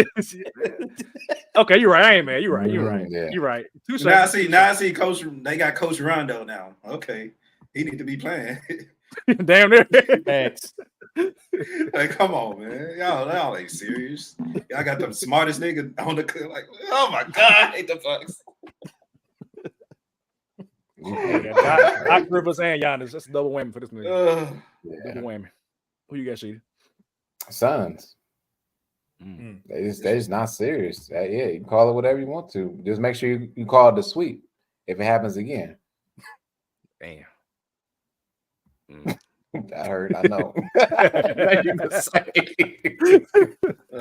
hard to argue that one. Like the Suns have the most. It can go well or it can go very bad. There is no in between. There's no guarantee. Like they're gonna be out. I'm with you. I'm choosing. And so that's my problem. No, but I'm choosing the former. I'm choosing the former. I'm choosing that they're gonna have a good team this year. I'm choosing. They ain't got a choice. They got Bud, man. That is good results. Good team doesn't mean good results. Yeah. True. Bucks. Putting a lot on my boy Ty, man. Man. I got the Brooklyn Nets, bro. Like, what the fuck are y'all doing, bro? Cooper. What the fuck, bro? Hey, real quick, y'all. Speaking of that, did y'all see the graphic of the free throw contest? The Nets had. What? They had a free throw contest? Yeah, they play free throw golf. So the way you do it, I don't want to explain it too much, but the better you shoot, the lower your score. Like on golf, like if you're negative 27, that means you scored well in golf. Ben Simmons, y'all. That's the first part right there. Ben Simmons was like plus 30 something, which means he played terrible in the free. He was below like Nick Claxton. Yeah, he was in last place in that competition, and it's been 3 years, y'all. I'm still in my Ben Simmons hiatus. Please respect my privacy. I ain't talking about 3 years is a long time. I ain't no hiatus in 3 years, nigga. You done with me. Yeah, you hey, man. Jordan was gone from the game for 2 years. Jordan was gone from the game. 3 years is, we've been going for 3 years. It's done. It's a wrap, bro. Yeah, bro. And they've been talking all that shit preseason. Oh, he's the best he's ever looked. Nah, that shit not from what you saying. Ain't real. This shit ain't real, man. This shit ain't real. But hey, Brooklyn, that's a good one. They traded Mikal Bridges to the Knicks, bro. Like, what are y'all doing? Like, you just gave him for nothing, essentially. It's just dumb shit, man. And they got elite role players, and they just hoarding them for what? Yep. Dorian Finney-Smith is he held hostage, man. Cam Thomas held hostage. Cam Johnson held hostage. Nick Claxton. Who else? I mean, goddamn. And we sitting here with draft capital, like, here, y'all want it? Like, nah, we good. We gonna keep them. But they're like, who are they paying money to? That's like Nick Claxton is your highest paid player. It's got to be. Look, they paying Breanna Stewart, Brennan Yaneska, Jonquel Jones. They ain't paying. They ain't paying the Knicks. They paying the Liberty. That's who they paying. They laundering the money that way. Yes. That's On some that is a Tyreek. money laundering scheme. Let me ask y'all this. Who's the highest paid player on the Nets right now and for the 2024-25 season? You gotta be Ben, right? You gotta be Ben. Yeah, 40 mil. Who's second? He the next one. Who's second? It's a tie between Cam and Nick, ain't it? Claxton. Claxton making 27. So they honestly not paying too many people. They got Claxton 27, Cam 22. But what's the goal, bro? 19. Like, what's the goal, man? What is the goal, bro? The goal is just like we gonna fill up seats and hopefully. Are they still paying Kevin Garnett and Paul Pierce? I mean, damn, like who the Joe fuck Johnson? are they Darren paying? Williams? Like, no, that salary. When we say salary is cap, no, that motherfucker ain't cap. Ben Simmons for $40 million. He ain't even starting, bro. That's crazy. That's insane. He not even going on. He not even on the sidelines, bro. Fuck a starting. Man, that nigga ain't even coming out the gym. That's crazy, bro. I ain't do my team. My team is the Washington Wizards, man. When I saw they announced that Jordan Poole was starting point, I said, y'all niggas ain't serious. Yeah, they announced it. What? It said Jordan Poole is starting at point guard. That was what they said. And I said, y'all ain't serious. Y'all ain't serious. Y'all are not serious, bro. Ain't no way y'all serious, bro. Ain't no way. After last year, nah. Another man. team. Who are y'all paying? Another team. Look, Kuzma, Jordan Poole. Yeah, Kuzma. Kuzma. Oh, JV. Free JV. Oh, yeah, JV. Yeah, they said he running point. They said he running point, man. God damn. Hey, and got the number 2 pick on the bench on a sorry ass team. What is going on, bro? Oh, shit. All right, man. That's all my superlatives, man. Let's end it right here, man. Grizz talk with Chris, man. So, like I said, you got the No Bluffin podcast again. In my opinion, the highest Grizz podcast in the game right now. I just want to know, what are your thoughts on the season? Of course, there have already been injuries to GG, unfortunately. Injuries to Vince Williams, unfortunately. Hopefully, nothing has happened in this preseason game while we've been on the show. But something happened? Oh, shit. What happened? What happened? Ja done twisted his ankle twice. Nigga. Damn. Twice. God. He twisted it in the second quarter. Uh-huh. He came out, went to the locker room, went back in, ended the first half, started the second half, and tweaked the shit again. Like, sit that man. And they didn't start Edie the second half, but now he's in now. I don't know what the Grizzlies doing tonight, bro. I'm just going to mind my business. But I wouldn't even play that update in the preseason. I would do like death match. Just sit everybody. We're gonna play at the beginning of the season, bro. Let's get real games going. Right. At this point, what I look. Yeah. Well, aside from that, what are your thoughts on the Grizz this season? What are you expecting? Man, the PTSD is starting to kick in, dog. Because like I've been so high on this team, literally, honestly, since Gigi went crazy. Mm-hmm. And I was high on Gigi before the draft, like before we got him. We was on the live post-game show with Grizz 901, and when I found out, because I didn't know Gigi's name was Gregory Jackson, I just knew Gigi Jackson. So when I found out that's who that was, I just screamed, I yelled, I was excited as hell because we've been looking for, basically, I've been saying this for the longest, bro. We've been chasing the ghost of Rudy Gay's past, like forever. And so to get a 6'8 plus wing that, you know, has the skill that Gigi has, when he went out there and proved everybody that has been pushing him right and those that didn't think that he could do it because his age wrong, I was like, oh, next season it's up. When we get these guys healthy, it's up. They just got to go get a center in some form of fashion. I turned on Edie, you know, probably midway through the draft process, and I was like, okay, yeah, no, this is the guy. So they got him. I said, oh shit, like this is gonna work. You see everything through the offseason, with him and Ja working together, Jaren, you know, working on ball skills. They went and revamped the whole coaching staff, bringing a new offensive approach, which a lot of us have been talking about. More movement, stop depending on Ja go get a bucket. It seemed like they was addressing a lot of the things that a lot of us have been echoing for like the last couple of years. The only thing that I wish they would have has been a little bit more aggressive in the offseason, maybe just addressing some other needs. But then I got to take a step back and say, well, if you do bring in, let's say you bring in a starting wing. I'm just gonna I ain't gonna even throw nobody's name out there, but a starting quality small forward. See, like right now, we have the conversation of GG, Vince, and Smart, but we should never even be having a conversation. We should know who our starting small forward is. So that's one thing I wish they would have kind of cleared up. But other than that, man, like my confidence has been at an all-time high with this team. And like I said, I won't say the word because I hate us keep having to say that because that's anybody, you know, whoever makes it to the finals, they were the luckiest and healthiest team. So on paper, bar for bar, blow for blow, I think they did what they needed to do this offseason, bring everybody back healthy, bring the continuity. I can't say that word tonight. I'm done. To get the chemistry right, I'm done trying, bro. Oh, great. I promise y'all I can speak very well. I just can't say that word tonight. I don't know, my mouth dry, whatever. The shit ain't coming off my tongue. But anyway, yeah, man, like I'm super high on the team. You know, I said, Savage, me and you talked last offseason, I believe it was, about not really caring about the seed. And I still I'm still in that vein. But if I had to project where I see them being, I definitely see them a top 3, top 4 team in the West this year. Just based off the talent, bro. But then you go out here in the preseason game, and like I said, you got 2 jaw injuries. This shit just PTSD is kicking in already just based off of what's happening, bro. It's scary. Like, why are we getting treated like this? Why are we even getting played with like this? Let's say this is just God just, you know, it's kind of just messing with us, or the basketball guy. I ain't say Big G, but maybe it's the basketball G just messing with us.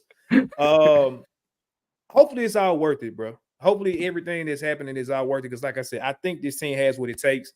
But I will say this, it's Taylor Jenkins, the coach. And I see he was like tied for second in coach of the year voting. I saw that too, bro. I said, hell no. Ain't no way. But they're going to give it. This has been my thing since he's been there, bro. Like, they put him in this realm because he was blessed with a Ja Morant. Like, let's keep it honest. Like, if he had Darius Garland, would he be held to the same maybe standard that he has been his whole tenure? I don't think so. And that's not a knock on Darius Garland. It's just we all know Darius ain't Ja. So, yeah, bro. I understand why, because it's a bounce back season. We talked about narratives mattering. True. But I don't think it's on Taylor Jenkins to not fuck it up. It's not that he's going to propel them anywhere. It's just, bro, put them in position and you don't fuck this up, because you have done a lot of that over the last couple of years. Hell, I hate Dylan Brooks' guts, but I think if he got him in check, this team. Oh my God, are we questioning who's our small forward if Dylan Brooks is in check? No, we're not. So, you know, that's my thing, man. I'm high on them. It's just this preseason game already got me kind of just like, Jesus, I need a drink already. Man, my first question is Marcus Smart, right? I've had my own personal thoughts about whether or not he would be on the Grizzlies or will he be moved. I think as like last season kind of went on, and even thinking about Marcus Smart with the Boston Celtics, it's kind of like the whole Dylan Brooks thing, where it's like the dynasty starts, you know, after you, which I mean, for Boston, it literally did. Like, as soon as they got him out of there, Drew Holiday comes in, you already had Derek White, and it's like automatic cohesion. You know what I'm saying? And that's not to say that Smart is like a bad player or a bad fit, but I'm looking at the makeup of the team, right? And we talked about positionless basketball with, like, you know, you can be a point center, you can be a rebounding guard or whatever. I'm looking at the Grizzlies backcourt, and I'm like, yes, it's good on defense, but it's still small to me, man. Smart is like 6'2", 6'3", Josh 6'2", 6'3", Bane 6'3", and I'm like, I mean, you got pieces on the bench that you can do, so you can move pieces around. But the Grizzlies have been historically small this past couple of years, and big man, and even on the wing too. So with Smart, I'm like, you can use him to get other pieces some kind of way. You know what I'm saying? And I'm not saying get him out of here because we don't want him, but I'm thinking about long term and what's going to happen in the playoffs. You know what I'm saying? Also, with Marcus Smart, he's been known to jack up shots in the playoffs. He shot Boston out of games, you know, in previous years, you know what I'm saying, which is why he wasn't there in the first place. So something against Marcus Smart is more so about what's happening on the court basketball wise. So do you think that Marcus Smart will be a Grizzly after the deadline in February? What does your gut tell you? My gut tell me no.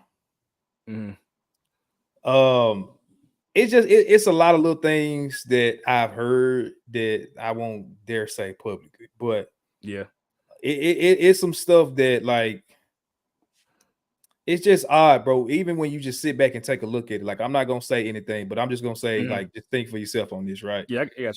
Marcus Smart, he was he was supposed to speak in exit interviews. Damn, so was. I feel about He that. was scheduled, and he just didn't. Next thing we know, nothing happened. I had a conspiracy, and I got to keep that same energy, right? Like I can't give the energy to Dylan Brooks just because I got my disdain for him, and not be objective with Marcus Smart. I literally said the same thing about Dylan Brooks when he didn't show up. Oh, they had a conversation that he didn't like, and he didn't show up. Ain't no Dylan Brooks been here longer than any other Grizzly, and he just don't show up to the exit interview because he forgot. Cap. So that was the first little just thing. Again, I ain't saying anything. Y'all just think for yourself on that one. That was my first little red flag. I know Grizzly fan, again, y'all can say what y'all want. I don't give a damn because it ain't that serious to me. But he's not just the same way these guys, Luke Kennard, for instance, he didn't even have a goddamn contract. And this man was posting Grizzlies. Everything was at Grizzlies, everything. He was in Memphis a lot. He's got a new baby. All these things, we didn't really see Marcus Smart around a lot. And I understand he's a little bit older. He may not be on social media as much, but he does post quite a bit as far as his, community stuff that he does. That was a little thing that I kind of, I was like, okay. And then just now where we at now, he's saying things that sound good, like, media day, I'm willing to do whatever it takes. Okay, so if they come out on opening night and put your ass as a sixth man, that basically makes the team the best. I don't care what nobody said. Like, you can put Vince or Gigi in that starting lineup. I don't really care. You probably even put Luke out there if you want to just shake it up a little bit for a little while. Marcus Smart, for this team winning the championship, it will preserve his career because he's not going to play as many minutes. He's going to stay, injury-free as much as possible. He's probably going to get another contract or two in this role. Like, I'm looking at the positives. If you say you want to win, and also taking it a step further, where else would you go where you're going to start and impact winning right now with the landscape of the league? Where you going to go? Phoenix? Damn, that actually might be all right. Actually, about it.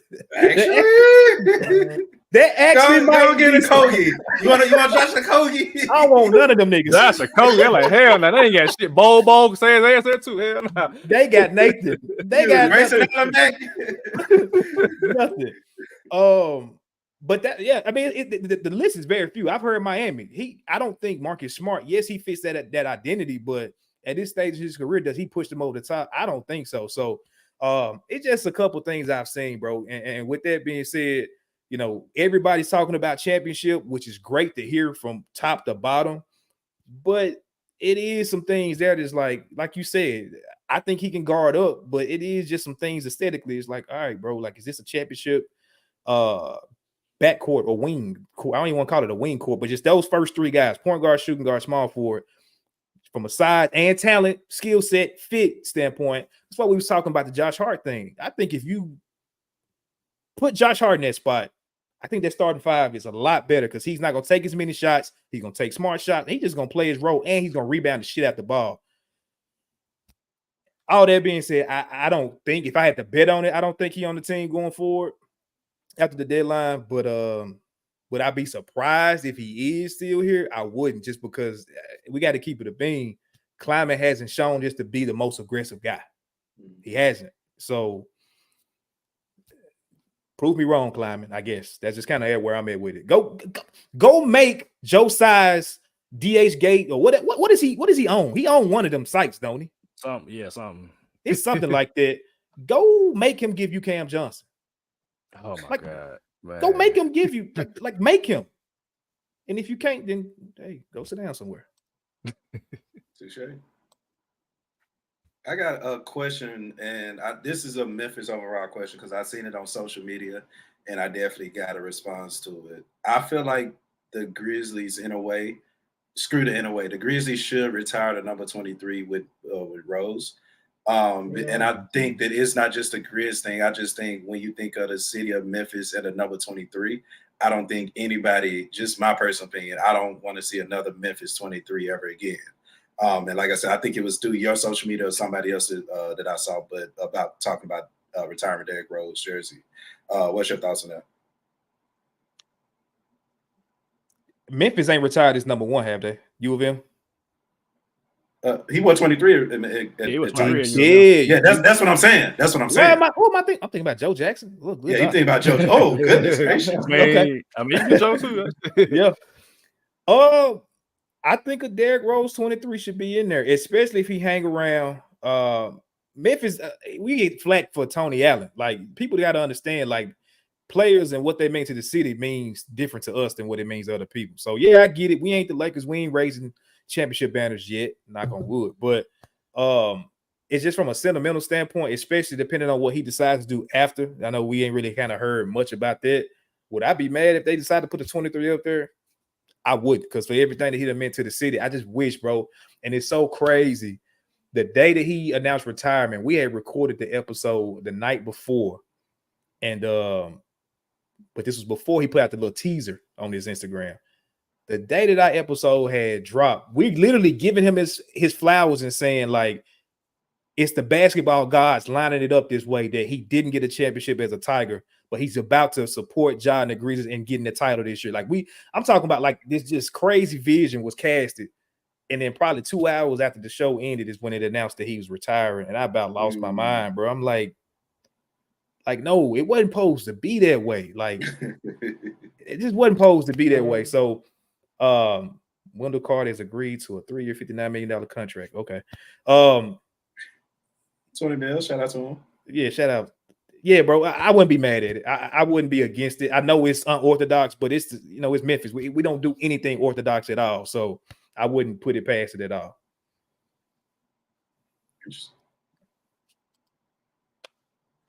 I know she did something. You know, okay. I mean, my organization is stupid for who we retire jerseys for. So asking me, didn't you retire Jordan jersey or some shit like that? Fucking exactly. So don't ask me that question. All right, I got one final question. I just thought. Go ahead. Actually, me and Savage are on opposite sides of this. How soon do you start G.G. Jackson? Me and Savage are on opposite sides of this. Dang, oh man, look. Yes, sir. By the end of year 3 is where I, like, realistically see it. Like, this is where Taylor Jenkins is not finna do it. I disagree, but he ain't finna do it. But by the end of year 3, I think he is just tearing folks' mouth out, and he's forcing the organization and the coach's hand to say, look, we know he had the talent, but okay, all right, it's time to give him the keys. And he's rolling into the playoffs, and he has a memorable playoff performance. That's what I see. But if it was up to me before the injury, you would have started him now? I probably would have started the main now. Y'all look crazy. Get them reps now, bro. You were starting Zaire Williams, man. That's what I'm saying. Like, what reps are you getting if you barely gonna get the ball?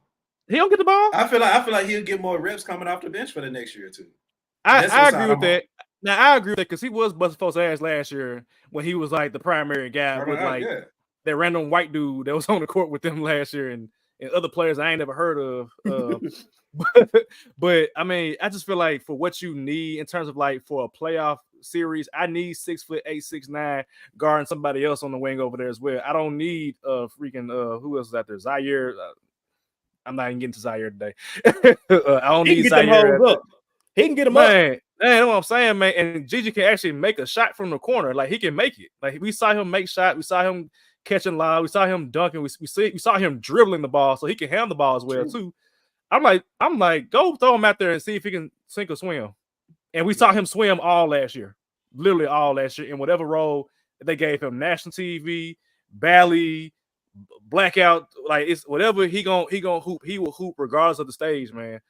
And the Grizzlies need that bad. So I'm like, when you get it now, why are you like, nah, I don't want to start my 6'8" wing right now? And y'all been begging for a wing. That's what killed me. I'm like, he right here. He's here. He was number 1 player coming out of high school, bro. He had offers from North Carolina, South Carolina. Like, he's a Power 5 player. Might as well play him now. Like, imagine if the Denver Nuggets had said, you know what, Jokic, we see you busting folks' ass in the G League, but you a second-round pick. We ain't going to play you. Those folks traded Nurkic immediately. Said, oh, no, we got Jokic right here. we got Jokic right here, bro. Send Nurkic's ass to Blazers. Get him out of here. We'll trade you to a rival. Here you go. We starting Jokic and we see what happened down the road. So Nah, start that man right. In my opinion, I'm with you, Chris. We talked about last year on the podcast. Like, start him now. And my comparison was Jason Tatum. Like, we talk about Gigi for two reasons. Like, as far as knocking down expectations, for two reasons: his age and his draft position. If Gigi got drafted at 19, 20 versus whatever he was, 17 a couple days, 18 in a couple days, whatever, I understand that. But if he got drafted at 19 or 20, top 5, and his body of work just is the same. As far as when he went on TNT, every game was putting up 30 against Steph and whoever else he was playing. I don't think we had the same conversation. And it's I look at Jason Tatum. He went out there and started since day one. That's probably why I'm sitting there tired of looking at him, because he's been in conference finals for the last 9 years, ever since he was a freaking rookie. So I can't look at Gigi's generational talent. And like I said, the body of work, his history, in just basketball as a whole, not even just recently, and say, nah, that kid ain't ready. No, let's play him for where he's going to be and let him learn, whatever that's going to be. Because I'm on record saying, he talent-wise, he's probably number 2 on the team as far as like what he's going to be. Like his total package, his bag, everything. I love what Jaren can do, especially being 7 feet, and I love Bang. But we talking about total package. Gigi got it. It just got to be polished. And the only way you're going to do that is being out there with Ja, Dez, and Jaren. Yep. Get the reps up, man. I'm with you on that. The way that I describe it, and we can end it right here. The way that I describe it is like Brock Purdy. Brock Purdy is the last pick in the NFL draft. I don't know if that same draft or another draft, but they picked Trey Lance. Trey Lance had his chance. He came back healthy here and there, got hurt again, whatever. Brock Purdy come out there and he ain't the most talented quarterback in the NFL, but he does things well that you can't bench him. Like I can't bench Brock Purdy because he's throwing 3 touchdowns or he got to the Super Bowl. Like he's doing these things that if we told like, well, based on the draft position, let's start Trey Lance. Like, nah, I'm all about if you can hoop, give me the hoopers on the court right now. That's why everybody was so big on Junior, because Junior out here killing the G League. Like he played better than Jake LaRavia in the G League. So like, why are we not playing the players that play better than the other players? You know what I'm saying? Instead of saying, oh, he a first round pick, we got to play him. Like I know about the money part of it, but I'm like, man, damn all that. What about the hooping part of it, man? Like right. We in Memphis, bro. Memphis, we acknowledge hoopers. We don't care how much money you make. If you ain't hooping, get your ass off the court. Zaire Williams, get off the court, bro. Like we don't want to see that no more. And he up out of there now. So yeah, we gonna see when he comes back. I don't know what the timeline is now. It's been like what, two weeks or so since he got hurt. Since the surgery, yeah. Since surgery, yeah. So I don't know when he's coming back, but like even when he come back, of course you're gonna ease him into it. But if he comes back and he going crazy, I think that makes it easier to have a discussion about Marcus Smart. Like, hey man, look, we want you, but we got this 6'8" dude on the wing. So can we start him and have you come off the bench? Maybe you a backup point guard or whatever you're gonna do. We'll use you. We'll give you 30 minutes. Just not as a starter. You know what I'm saying? Right. You need to learn from Shane Battier, dog. Shane Battier was a starter, went to Miami, and helped them win a championship, dog. Simple as that. Simple as that, man. I'm with it. But, all right, man, let's get about here before we go 2 hours, man. So, Chris, shout out to you for coming up on here, man. Tell the people where they can find you on social media and in podcast land. Man, appreciate y'all having me, bro. You can find me on X, Twitter, Twix, all that. At Critman, CHRIMAN_. As well as our podcast page at the No Bluffin Pod. On Bluff City Media, we post every Monday at 12 p.m. noon. But we trying to figure out if we're gonna do some type of like kind of nightcap-ish type of show. Bring it, man. We trying to figure out the logistics, all of that. So y'all stay tuned. We may have it in the work. Just had some fun, bro, and cut up after. No IG lives, man. No IG lives. Oh, dude. Look, I gotta keep this on the hand, man. I ain't trying. It's only so far I'm gonna go. That's only so far. But yeah, man, that's what all we got going right now, man. So, like I said, I appreciate y'all having me, man, and much success to y'all. Constantly growing, bro. I'm out here, rooting y'all on all the way. Thanks, man. Both ways, man. Both ways, man. All right, y'all. We back next week. We bring on another guest. And if I'm not mistaken, I have to look at my notes again, but if not, I'll change it anyway. We're supposed to be doing our standings predictions next episode. So we'll be doing that next week. So same time, same place. Stay safe. Be blessed. Peace. Peace out.